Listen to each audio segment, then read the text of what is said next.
भरा है। आज अपना परिचय इसलिए दे रहा हूं क्योंकि प्रणाम करके परिचय देना हम भारतवासियों की परंपरा है। भारत, मैं उस भारत से आता हूं जिसने विश्व को हितोपदेश और कर्मयोग सिखाया, लेकिन खुद कभी अपना पराया नहीं सीख पाया। वसुदेव कुटुंबकम के सिद्धांत पर जिया मेरा भारत वो नीलकंठ है जिसने खुद विष पी के दूसरों को अमृत दान किया। मेरा भारत कर्मण्येवाधिकार से गाता है और तीनों लोगों का स्वामी होके भी माँ यशोदा के हाथों मार खाता है। मैं गौतम के भारत से आता हूँ जहाँ जनहित के लिए एक राजपुत्र सन्यासी हो जाता है। मैं श्री राम के भारत से आता हूँ जहाँ पिता के एक वचन पर पुत्र सिंहासन त्याग कर वनवासी हो जाता है। पुत्र सिंहासन त्याग कर वनवासी हो जाता है। मैं उस भारत से आता हूँ जो स्त्री को उसके स्वाभिमान से पहचानता है। 5 पतियों वाली द्रौपदी को देवी मानता है। 5 पतियों वाली द्रौपदी को देवी मानता है और एक कुंवारी माँ को महासती कुंती के नाम से जानता है। मेरा भारत प्रेम का पुण्य लोक है, हिंसा का जन्म स्थान है, लेकिन नारी का अनादर हो जाए तो हमारा बच्चा बच्चा हनुमान है। पढ़ो हमारा इतिहास जो हमारे मस्तिष्क पर छपा है। एक दुशासन ने हमारी बेटी का आंचल खींच लिया, हमने 100 भाइयों की चिता जला दी। एक रावण ने हमारी माँ का हरण कर लिया, हमने पूरे राक्षस स्कूल की लंका लगा दी। आधुनिक इस दौर में मैं वेदों का सार सुनाता हूँ, ये प्रीत जहाँ की रीत सदा, मैं गीत वहाँ के गाता हूँ। आधुनिक इस दौर में मैं वेदों का सार सुनाता हूँ, हे प्रीत जहाँ की रीत सदा, मैं गीत वहाँ के गाता हूँ। भारत का रहने वाला हूँ, भारत की बात सुनाता हूँ, भारत का रहने वाला हूँ, भारत की बात सुनाता हूँ। 8000 वर्ष पहले ऋग्वेद की ऋचाओं ने इसे रचा है। 7000 वर्ष पहले सरयू के तट पर सूर्य को अर्घ देते श्री राम ने इसे पाला है और 5000 वर्ष पहले कुरुक्षेत्र में शस्त्र त्याग चुके अर्जुन को गीता का ज्ञान देने वाले कृष्ण ने इसे विश्व विख्यात बनाया है। भारतवर्ष, भरतखंड, जम्बूद्वीप, आर्यावर्त जैसे कई नामों से भारत को नवाजा गया। इसके गौरवशाली अतीत के कुछ गौरवपूर्ण से चलो आज मैं आपको रूबरू करवाऊं। तो जब जीरो दिया भारत ने मेरे भारत ने दुनिया को तब गिनती आई, तारों की भाषा भारत ने दुनिया को पहले सिखलाई। देता ना 10 भारत तो यूं चांद पे जाना मुश्किल था, धरती और चांद की दूरी का अंदाजा लगाना मुश्किल था। सभ्यता जहां पहले आई, पहले जन्मी है जहां कला, अपना भारत वो भारत है जिसके पीछे संसार चला और आगे बढ़ा, यूं आगे बढ़ा, बस बढ़ता ही गया। क्या लिखूं मैं अपने भारत के बारे में? मैं लिखूं पद्मिनी का जौहर, चित्तौड़ का संग्राम लिखूं, मैं युद्ध लिखूं हल्दी घाटी का, राणा का कोहराम लिखूं। मैं लिखूं पद्मिनी का जौहर, चित्तौड़ का संग्राम लिखूं, मैं युद्ध लिखूं हल्दी घाटी का, राणा का कोहराम लिखूं। मैं लिखूं सदा शिवाजी को रणभूमि का संघर्ष लिखूं, मैं मर्यादा लिखूं श्री राम की, वन के 14 वर्ष लिखूं। मैं तांडव लिखूं झांसी का, अंग्रेजों की हार लिखूं। तुम लिखना खनकती चूड़िया, मैं क्रांतिकारियों की रवानी लिखूंगा। तुम लिखना किसी का मुखमंडल, मैं भगत सिंह की जवानी लिखूंगा। तुम लिखना किसी का मुखमंडल, मैं भगत सिंह की जवानी लिखूंगा। तुम लिखना इश्क के तराने, तुम लिखना इश्क के तराने, मैं स्याही से केवल हिंदुस्तान लिखूंगा, मैं स्याही से केवल हिंदुस्तान लिखूंगा। देखो हमारी ओर, पहचानो हमें, हम वही है जो बाण भेद के धरती से धारा निकाल दिया करते थे, एक उंगली पर गोवर्धन उठा लिया करते थे।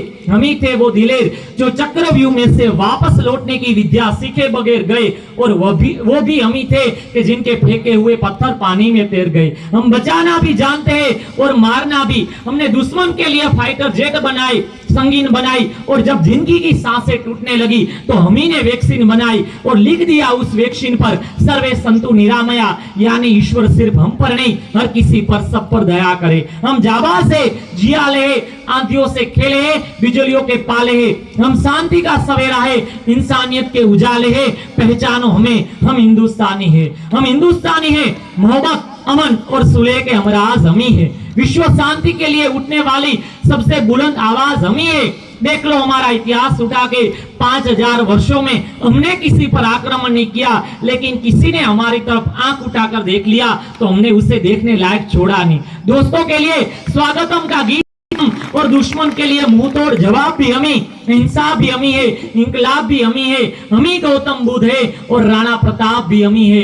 गलती से भी तुमने हमारी शराफत को कमजोरी समझ लिया तो बहुत पछताओगे, क्योंकि बांसुरी बजाने वाली उंगलियों ने अगर सुदर्शन चक्र उठा लिया तो बच के कहां जाओगे। महोदय, आज इस पर्व के बारे में मैं देशभक्ति के बारे में कुछ कहना चाहूं तो देशभक्ति सिर्फ 15 अगस्त 26 जनवरी को पहने जाने वाले कपड़े न होकर एक ऐसा पर्व हो जिसमें 365 दिन स्वाधीनता संग्राम की भावना और उसके त्याग का साक्षात अनुभव हो सके। पर मेरे विचार से हम सिर्फ 15 अगस्त 26 जनवरी को ही अपनी देशभक्ति दिखाते हैं। यूं तो हम सब इस्लामाबाद की छाती पर भी तिरंगा लहराना चाहते हैं, यूं तो हम सब सरहद पर अपना पौरुष दिखलाना चाहते हैं, पर भरतवंशियों की हालत आज शर्म आती है बताने में। हम नाक सिकुड़ने लगते, एक कागज का टुकड़ा उठाने में हम नाक सिकुड़ने लगते, एक कागज का टुकड़ा उठाने में। जिस दिन हिंद में जन्मा हर शख्स अपने कर्तव्य को पूरी निष्ठा से अदा करेगा, उस दिन देशभक्ति की ज्वाला भी जलेगी और इस राष्ट्र का पुनर्निर्माण भी होगा।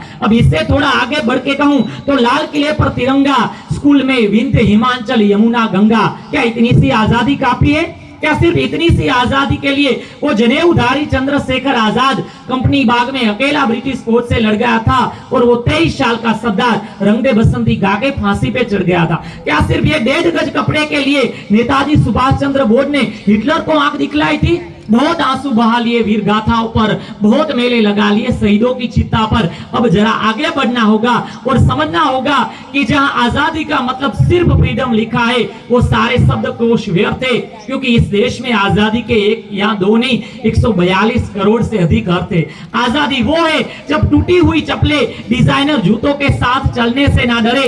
आजादी वो है जब भारत के हर कागज पर अंगूठे की जगह हस्ताक्षर हो जाए और झोपड़ियों के दिल से हवेलियों का डर निकल जाए। आजादी वो है जब क ख ग एबीसी से डरना छोड़ दे। आजादी वो है जब कार्तिक मार्गशीर्ष जनवरी फरवरी से डरना छोड़ दे।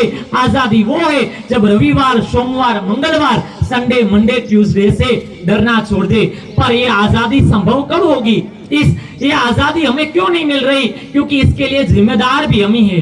मैं भारत का नागरिक हूँ साहब, मुझे लड्डू दोनों हाथों में चाहिए। बिजली का बिल मैं भरूंगा नहीं, लेकिन बिजली का बिल मैं भरूंगा नहीं, लेकिन कर्जा मुझे माफ चाहिए। कचरा मैं घर के बाहर फेंकूंगा, लेकिन शहर सारा साफ चाहिए।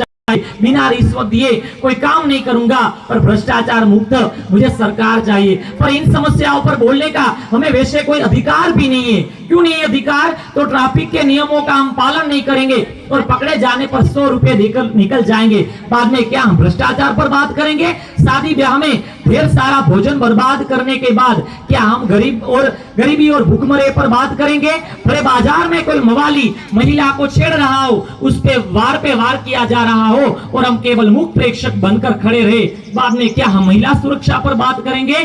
साहब, भारत में परिवर्तन क्यों नहीं आता? क्योंकि गरीब में हिम्मत नहीं है, मध्यम को फुर्सत नहीं है और अमीर को इसकी जरूरत नहीं है। समस्या ये नहीं है भारत में कि बुरे लोग देखो पूरा काम कर रहे, समस्या ये है कि अच्छे लोग चुप है। अभी भी वक्त है, वो भारतवासियों जाग जाओ, इससे पहले कि तुम्हारी ये निंद्रा राष्ट्र को ले डूबे। जागो भारत के वासी जागो, एक बार फिर से माँ भारती पुकारती है। जागो, पहचानो अपनी सभ्यता और संस्कृति को। पुण्य भूमि भारत, ये देव भूमि भारत अपने वैभव को पुनः दोहराना चाहती है। रामकृष्ण बुद्ध महावीर की ये जन्मभूमि एक और बार विश्व गुरु के पद पर प्रतिष्ठित होना चाहती है। अंत में मेरी वाणी को विराम देते हुए मैं भारत के युवाओं को, भारत के युवा वर्ग को आह्वान करना चाहता हूं कि हे भारत के राम जगो, मैं तुम्हें जगाने आया हूं और 100 धर्मों का धर्म एक बलिदान बताने आया हूं। हे भारत के राम जगो, मैं तुम्हें जगाने आया हूं और 100 धर्मों का धर्म एक बलिदान बताने आया हूं। सुनो, हिमालय कैद हुआ है दुश्मन की जंजीरों में, आज बता दो कितना पानी है भारत के वीरों में। खड़ी शत्रु की फौज द्वार पर आज तुम्हें ललकार रही, सोए सिंह जगो भारत माँ तुम्हें पुकार रही, सोए सिंह जगो भारत माँ तुम्हें पुकार रही। रावण का वध स्वयं करूंगा कहने वाला राम जगे और कौरव कोई न बचेगा शेष कहने वाला श्याम जगे। रावण का वध स्वयं करूंगा कहने वाला राम जगे और कौरव कोई न बचेगा शेष कहने वाला श्याम जगे, परशुराम का परशु जगे, रघुनंदन का बाण जगे, यदुनंदन का चक्र जगे, अर्जुन का धनुष महान जगे, चोटी वाला चाणक्य जगे, पौरुष पुरुष महान जगे, सेल्यूकस को कसने वाला चंद्रगुप्त बलवान जगे, जिसने जगे पद्मिनी का जोर।